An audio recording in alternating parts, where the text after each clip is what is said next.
স্বাধীন জনগণ কি চায়? তারা চায় বেঁচে থাকবার অধিকার। শহীদ প্রেসিডেন্ট জিয়াউর রহমান 1936 সালে 19 জানুয়ারি ব্রিটিশ বেঙ্গলের বগুড়া জেলায় গাবতলী উপজেলার বাগবাড়ি গ্রামে মুসলিম পরিবারে জন্মগ্রহণ করেন। তার পিতার নাম মনসুর রহমান এবং মাতার নাম জাহানারা খাতুন। 5 ভাইয়ের মধ্যে জিয়াউর রহমান ছিলেন দ্বিতীয়। তার পিতা কলকাতা শহরে সরকারি দপ্তরে রসায়নবিদ ছিলেন। রহমানের শিক্ষা জীবন তার শৈশবের কিছুকাল বগুড়ার গ্রামে ও কিছুকাল কলকাতা নগরীতে অতিবাহিত হয়। ভারতবর্ষ বিভাগের পর তার পিতা পশ্চিম পাকিস্তানের করাচি নগরীতে চলে যান। তখন জিয়া কলকাতার হেয়ার স্কুল ত্যাগ করেন এবং করাচি একাডেমি স্কুলে ভর্তি হন। ওই বিদ্যালয় থেকে তিনি 1952 সালে জিয়াউর রহমানের ব্যক্তিগত জীবন ও তার পরিবার।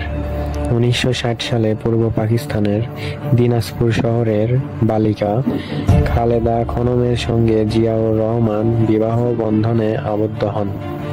তাদের 2 সন্তান, তারেক রহমান ও আরাফাত রহমান কোকো। রহমানের মৃত্যু।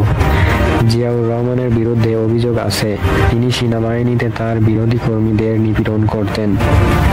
তবে জিয়া অসম্ভব জনপ্রিয় ছিলেন।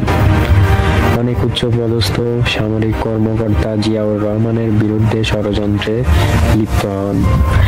বিপদের সমূহ সম্ভাবনা জেনেও সেই দিন জিয়া চট্টগ্রামের স্থানীয় সেনা কর্মকর্তাদের মধ্যে ঘটিত কলহ থামানোর জন্য 1981 সালে 29 মে চট্টগ্রামে আসেন এবং সেখানে চট্টগ্রামের সার্কিট হাউসে থাকেন।